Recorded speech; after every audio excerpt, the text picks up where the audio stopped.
El título de esta noche es vamos a hablar acerca de la culpa. Voy a invitarles a abrir sus Biblias en el libro de Marcos, el capítulo 14, versículos del 43 al 50. Marcos, capítulo 14,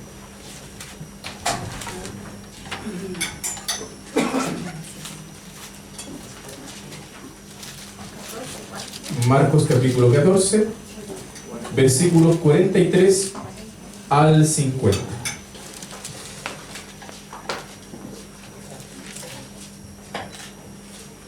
Vamos a leer todos juntos, mis hermanos, el versículo 43. Dice, leemos todos juntos. Luego, hablando él aún, vino Judas, que era uno de los 12, y con él mucha gente con espadas y palos, de parte de los principales sacerdotes y de los escribas y de los ancianos.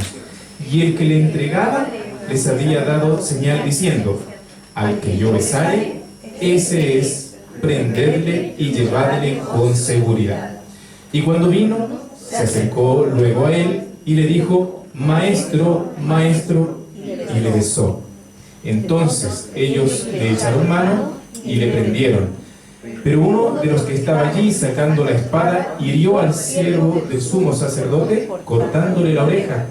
Y respondiendo Jesús les dijo, ¿como contra un ladrón habéis salido con espadas y con palos para prenderme? Cada día estaba con vosotros enseñando en el templo, y no me prendisteis, pero es así, para que se cumplan las Escrituras. Entonces todos los discípulos, dejándole, huyeron. Bien, gracias, hasta el 50.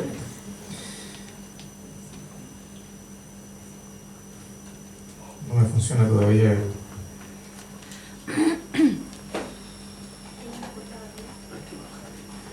Bueno, mientras se soluciona, ahora sí. Ahí sí. Vamos a hablar acerca de la culpa, mis hermanos. ¿Hay alguno de ustedes que ha sentido alguna vez, se ha sentido culpable? ¿Ha cometido algún error? Sentir culpa, en cierta medida, no es malo, ¿no? Porque nos ayuda, ¿cierto?, a tomar actitudes que quizá nos van nos van a ayudar a enrielar nuestro camino. Pero cuando la culpa es demasiado fuerte, cuando la culpa es exagerada, ¿cierto?, tiene consecuencias bastante trágicas en la vida de una persona. La Universidad de Manchester reveló, por ejemplo, que el sentimiento exagerado de culpa contribuye para la depresión. Hay una historia que nosotros vemos y es la que vamos a estudiar el día de hoy. Vamos a centrarnos en la historia de una persona. Una persona que estuvo al lado de Jesús. Me refiero a Judas. Leímos, ¿cierto?, ahí en el pasaje de San Marcos. Pero vamos a tratar de analizar, no muy profundamente, ¿quién era Judas? ¿Quién era Judas? Les voy a pedir que vayan a Marcos, al mismo libro, al capítulo 3, y puedan ir al versículo 13. Capítulo 3 de Marcos, versículo 13. 13. Marcos, capítulo 3, versículo 13. A partir del versículo 13, nosotros podemos ver que, en este caso Marcos, al igual que Lucas y al igual que Mateo, relatan el momento en que Jesús elige a sus 12 discípulos. Y ahí ustedes pueden revisar, ¿cierto? Si leen rápidamente, ven, ¿cierto?, que él, el versículo 15, por ejemplo, vamos al 13. Dice, después subió al monte y llamó así a los que él quiso y vinieron a él. Y estableció a 12, para que estuviesen con él y para enviarlos a predicar. Esa era su labor, ¿ah? La predicación. Y que tuviesen autoridad, versículo 15, para sanar enfermedades y echar fuera demonios. No era cualquier misión. No era cualquier misión. Jesús eligió a un grupo para predicar y tenían autoridad y tenían poder para sanar enfermedades y para echar fuera demonios. Y si ustedes siguen leyendo, se van mencionando quiénes eran, ¿cierto? Simón, que lo puso por sobrenombre Pedro, Jacobo, Juan, y así, ¿cierto? Y ahí, en el versículo 19, aparece el nombre de Judas, Judas Iscariote. Es decir, Judas no era cualquier persona. Judas fue un elegido del Señor. Jesús lo seleccionó.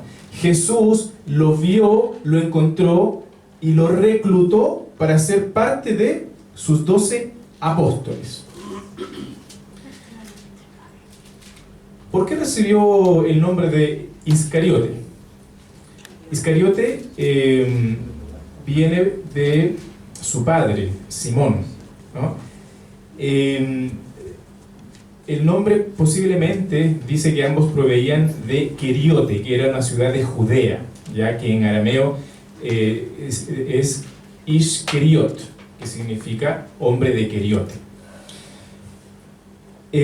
Además de los 12 apóstoles, Judas era el único judío, el único de Judea. Era el único de Judea. El resto eran galileos. Eso ya es un dato importante y no menor. Judas, el nombre Judas, es derivado de Judá. Es derivado de Judá, que significa alabanza. Eso se encuentra registrado en Génesis 29:35. Era un hombre popular de la época, que connotaba heroísmo. Eso porque Judá era el nombre de una de las 12 tribus de Israel, de donde salieron varios reyes, inclusive David y Salomón, los mayores gobernantes de la historia israelita. Judas, además de esto, era un hombre inteligente. Era un hombre que tenía mucha capacidad administrativa, y él fue elegido como tesorero de este grupo apostólico.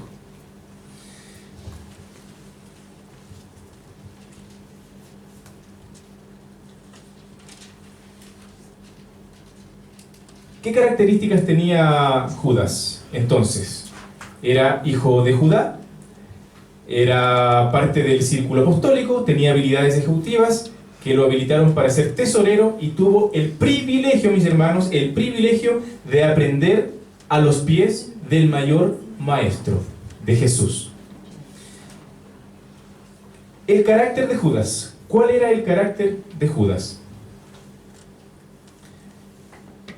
Judas, de acuerdo a lo que relatan los evangelios, Judas, cuando se menciona a él, está relacionado siempre con algo negativo, no con algo positivo. Está relacionado con deshonestidad. Está relacionado con avaricia. Está relacionado con espiritualidad superficial y negligencia. En Juan 12:6, vamos a buscar Juan 12:6 porque es un versículo bastante fuerte, porque Juan lo llama de una manera cuando él escribe, ¿cierto? Juan 12:6. Juan 12:6 dice: pero dijo esto en el contexto, ¿cierto? Cuando la mujer derrama el perfume en los pies de Jesús, ¿cierto? Y Judas dice que por qué ese perfume, en lugar de desperdiciarlo de esa manera, no fue vendido y el dinero dado a los pobres. Entonces Juan, cuando escribe, dice: pero dijo esto no porque se preocupara o cuidara de los pobres, sino porque era ladrón. Y teniendo la bolsa, sustraía de lo que se echaba en ella. O sea, el tesorero de la iglesia, ¿cierto? Inteligente, un hombre con una gran fama, de buena familia, judío, con tantas virtudes, era el hombre ideal para ser tesorero, ¿no? Y todos confiaban en él. Pero resulta que cuando pasaba a recoger la ofrenda, ¿cierto? Él se llevaba la bolsita con la ofrenda, se iba a contabilizar, entonces decía, 1 para el Señor, 1 para mí. 1 para el Señor, 2 para mí. Y fíjense Juan cómo lo describe, ¿no? Es fuerte, fuerte, porque él era deshonesto, era fraudulento, tenía el hábito de robar, y robar el dinero que venía para la iglesia, las ofrendas. ¡Qué terrible! ¡Qué terrible! Tenía otra característica, su carácter, la avaricia. Son todas descripciones que están en la Biblia, a pesar de esas cualidades que él tenía, pero cuando se describe a Judas, se describe esto también. La conducta, por el resultado, el apego, ¿cierto?, al dinero, mostró, ¿cierto?, que él, al final, cuando nosotros leímos el versículo, ¿cierto?, en Marcos, él no tuvo ningún problema para traicionar a Jesús, ¿no? Él sacó las cuentas y preguntó, o él sabía, ¿cierto?, cuánto es lo que costaba un esclavo. Entonces él, cuando le ofrecieron 30 monedas de plata por traicionar a Jesús, él no tuvo ningún problema, porque él ya venía acostumbrado, ¿cierto?, a hacer el mal.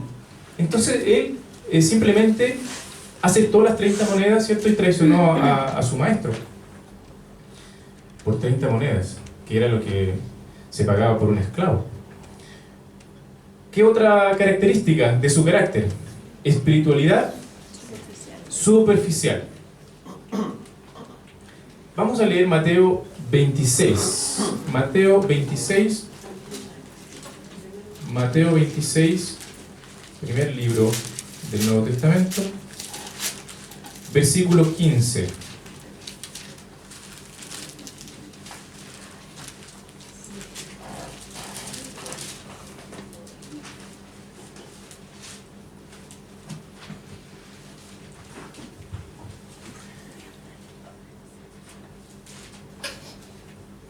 ¿Qué es lo que dice?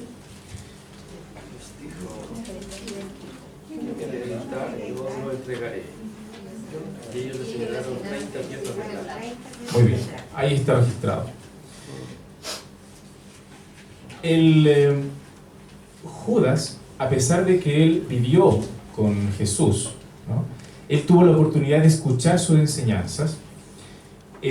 Judas nunca lo llamó Señor.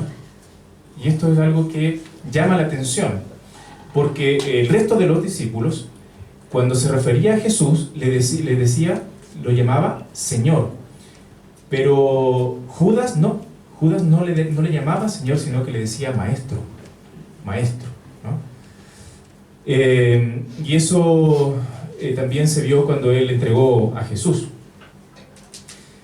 Negligencia. Cuando en San Juan 17:12 se utiliza una expresión en donde se lo llama hijo de perdición. Juan 17:12 se lo llama hijo de perdición. Pero esta palabra, hijo de perdición, también se puede traducir como hijo desperdiciador. Es decir, que él, a pesar de que pudo aprender grandes cosas de Cristo y convertirse en un gran instrumento en las manos de Dios, lamentablemente, por causa de su negligencia, este joven promisorio, ¿cierto?, se convirtió en un monstruo en las manos de Satanás. Falsedad y traición. Otra característica, otro rasgo del carácter de Judas. Falsedad y traición. Después de todo lo que él venía haciendo, sacaba de la ofrenda, ¿cierto?, no reconocía y no aceptaba a Jesús como su Señor. Seguramente tenía una gran admiración. Y bueno, sabemos, ¿cierto?, que él pensaba que Jesús realmente podía ser el rey de los judíos y él anhelaba un puesto importante en su reino, ¿no? Pero él no lo aceptaba como su Señor, como su Salvador. Y pasó tiempo con él de esa forma y no le fue difícil, ¿cierto?, traicionar, ser falso, ¿no?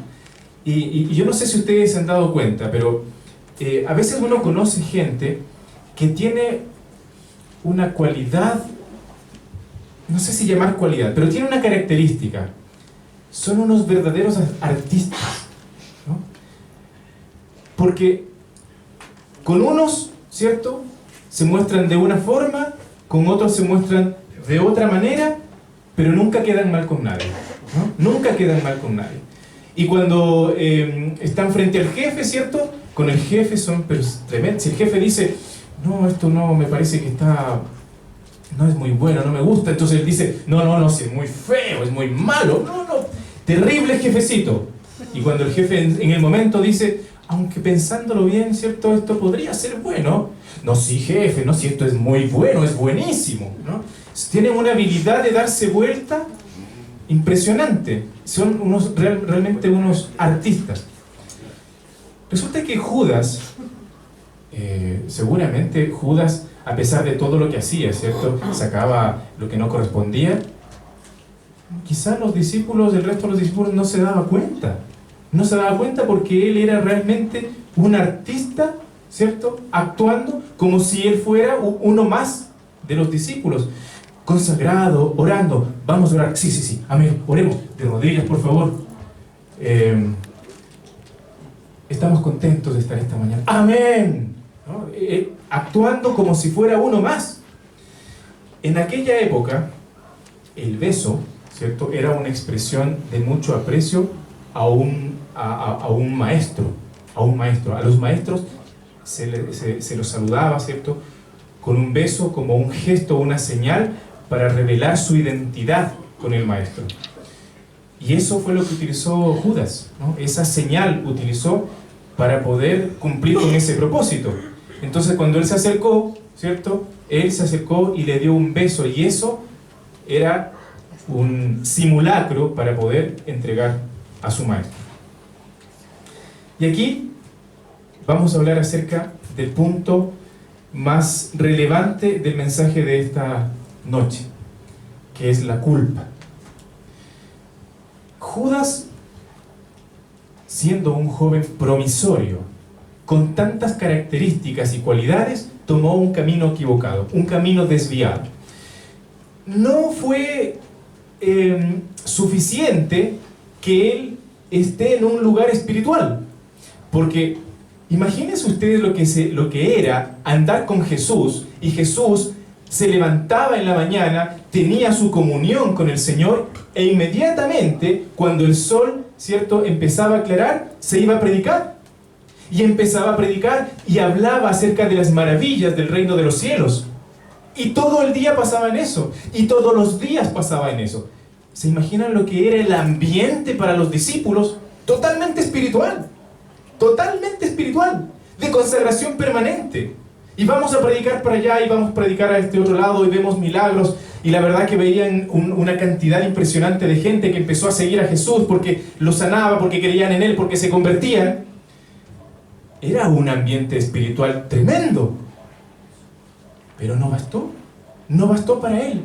No bastó estar permanentemente con Jesús en un ambiente espiritual, porque simplemente no tomó la decisión de aceptar a Jesús como su Señor. Hermanos, hermanas, hoy día nos pasa lo mismo. Es probable que nosotros estemos en un medio espiritual y venimos el sábado y cantamos y oramos, y quizás estudiamos la escuela sabática y venimos de la escuela sabática, venimos en la tarde, apoyamos a los conquistadores y estamos en un ambiente espiritual día tras día, semana tras semana, año tras año, pero no hemos aceptado a Jesús como nuestro Salvador. No lo hemos aceptado. Y a pesar de que estamos rodeados de espiritualidad, simplemente no es suficiente. No es suficiente. Y eso le pasó a Judas. No fue suficiente. Fue a tal punto que entregó, que traicionó a su maestro. Pero debido a que él no aceptó a Cristo como su Salvador, no tuvo la claridad suficiente en ese momento para arrepentirse y tampoco lo quiso hacer. Porque si él se hubiese arrepentido, porque él sintió remordimiento, él cuando entregó a su maestro después de haber estado con él tanto tiempo y haberlo visto, él sintió que cuando lo prendieron y lo iban a matar, era injusto. Y por eso él dijo, vengo a devolver estas monedas, porque se he hecho una injusticia. Van a matar a un hombre inocente. Hubo remordimiento, pero él simplemente estaba enceguecido. ¿Qué fue lo que a él le impidió reflexionar y decir, Señor, ¿me puedes perdonar? ¿Será que tengo perdón? ¿Será que yo tengo perdón? ¿Qué fue lo que le impedía actuar de esa manera? Su cargo de conciencia. La culpa. O sea, que si en este momento nosotros tenemos un cargo de conciencia de esa magnitud, es de peligro mortal. Es de peligro mortal porque podría ser que estemos tan cegados, o una persona puede estar tan cegada, que la única alternativa, la única solución que encuentra para esto es atentar contra su vida como lo hizo Judas. Porque nunca entendió que su maestro, su Señor, tenía el poder para perdonarlo, para librarlo de la culpa, para librarlo de la culpa. ¿Cuánta gente se siente tan culpable que dice, yo la verdad que no me merezco, seguramente Dios ni siquiera se acuerda de mí y tampoco tengo cara para poder decir, ay Señor, porque yo soy tan culpable, yo soy tan pecador, que no tengo cara para ver a Jesús y decirle, oh Señor, quiero acercarme a ti. Y el enemigo aprovecha esa circunstancia, ese sentimiento de culpa. ¿Para qué? Para alejarnos del Señor, para hacernos pensar de que no tenemos solución, de que la única solución que nosotros tenemos es tratar de arreglarnos por nosotros mismos, y quizás si no somos capaces, ni tampoco lo suficientemente valientes para tomar una soga y colgarnos, simplemente nosotros vivimos en una muerte lenta, infelices, deprimidos, con un sentimiento de culpa permanente. Y eso es lo que él no entendía. Judas no entendió que Cristo lo puede librar de la culpa, mis hermanos. Muchas veces nosotros estamos con sentimientos de culpa que no nos permiten acercarnos. Y ahí, ¿cierto? El enemigo logra entrar, porque queda una puerta abierta y él logra entrar y entonces nos habla, ¿no es cierto? Y nos dice, no, tú estás mal, estás pésimo, eres un pecador. ¿Y sabes qué? No te vas a poder levantar. ¡Qué vergüenza! Eres lo más vergonzoso, eres lo peor. Eres lo peor, no vales nada, no sirves de nada. Y uno dice, uy, Señor, no, yo ni siquiera no tengo cara, ni siquiera para orar. ¿Cómo le voy a orar al Señor? ¿Con qué cara?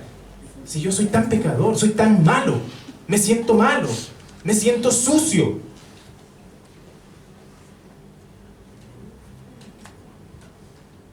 El enemigo aprovecha de esa situación. Judas terminó mal. El final de la historia de Judas fue trágico, ¿no? Fue trágico, porque simplemente él se arrepintió, vio que Jesús, él había traicionado a su maestro, ¿cierto? Y finalmente él no tuvo la claridad mental para decir, Señor, perdóname, porque él venía por años haciendo lo malo delante del Señor en un contexto espiritual. Mis hermanos, mis hermanas, ¿cuántas veces nosotros hemos caído en la misma situación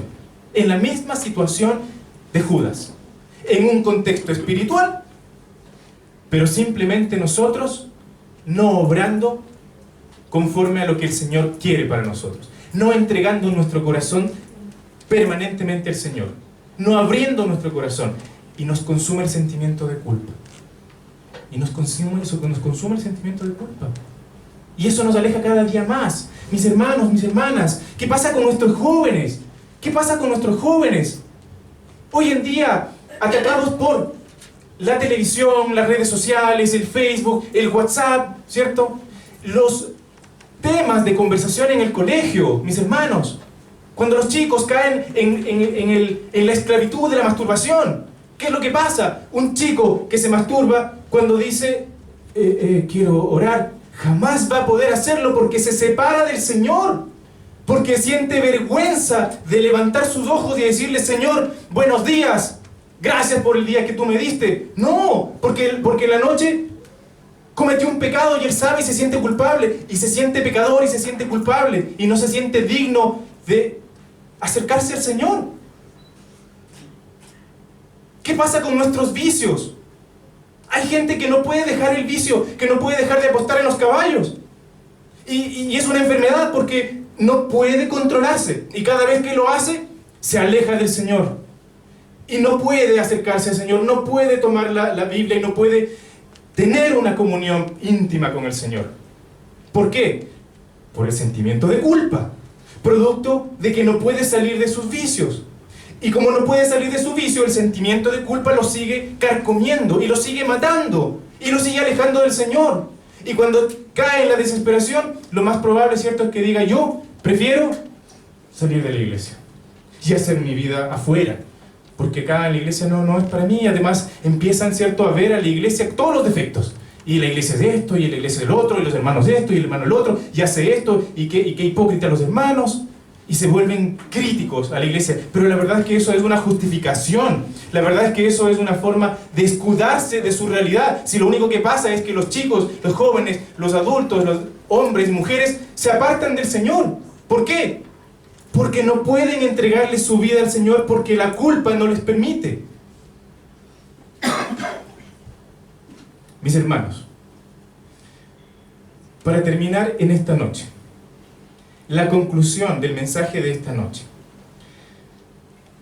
quiero contarles un relato que me llamó mucho la atención. Una señora anciana vivía sola y esta señora enfermó y diariamente era visitada por una pareja cristiana y la iban a ver, la iban a visitar porque era pobre y estaba enferma. Y cuando la conocieron, ella siempre la visitaban, ella siempre hablaba de un hijito que ella tenía y que vivía en los Estados Unidos. Y le decía, este hijo es tan bueno conmigo, siempre se acuerda de mí. 2 veces por semana me llega, ¿cómo se llama? Carta, correspondencia, me llega correspondencia. Y en esa correspondencia, él siempre me envía una tarjeta postal y unos cuadritos muy lindos. Siempre me manda los mismos, semana tras semana. 2 veces por semana me manda unos cuadritos bien bonitos. Y estos cuadritos tienen unas figuras bien bonitas y son de color verde. Como se veía la señora en una situación de miseria, y siempre ella hablaba de su hijo, que le daba esas, que siempre se comunicaba con ella, y le regalaba estas figuritas y estos cuadritos de color verde, un día pensaron, esta señora probablemente nos está mintiendo, porque no entendemos su situación, y si su hijo vive en los Estados Unidos, él debe tener una situación económica mejor, y por qué él no hace algo con su madre para mejorar la calidad de vida de ella. Entonces un día le preguntaron, ¿y cómo son estas tarjetas que le envía su hijo? ¿Y cómo son los cuadritos? ¿Nos podría mostrar alguno? Claro, dijo ella. Entonces fue y sacó una bolsita, ¿no? Linda la bolsita, con unas tarjetas lindas que decían, mamá, te extraño, te quiero, te envío. Eran billetes de $100. Que toda la semana, 2 veces por semana, le estaban llegando a la señora. Y ella vivía en la miseria, vivía en la pobreza. A veces a nosotros nos pasa lo mismo. Nosotros tenemos, ¿cierto? Aquí está nuestros cuadritos de color verde, ¿no? Permanentemente. Acá está la riqueza.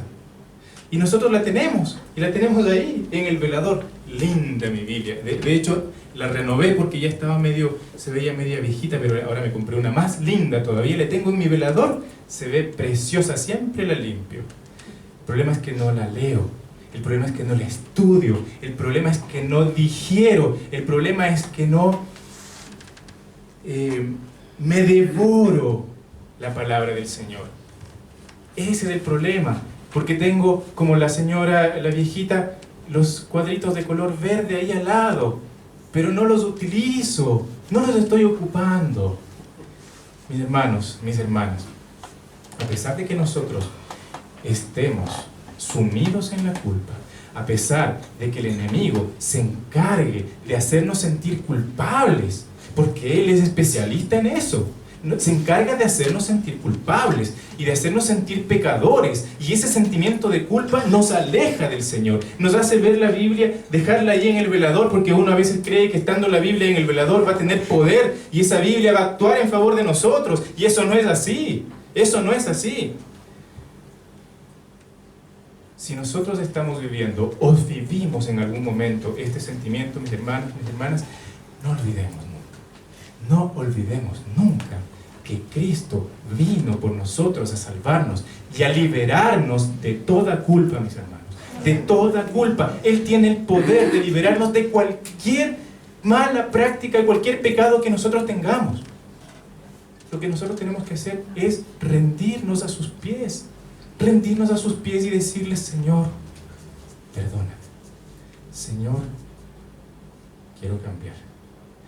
No puedo, porque soy esclavo del pecado, no tengo control ni siquiera de mí mismo, Señor. Libérame, Señor, libérame de la culpa, hazme libre, Señor. Es mi deseo y oración. Amén.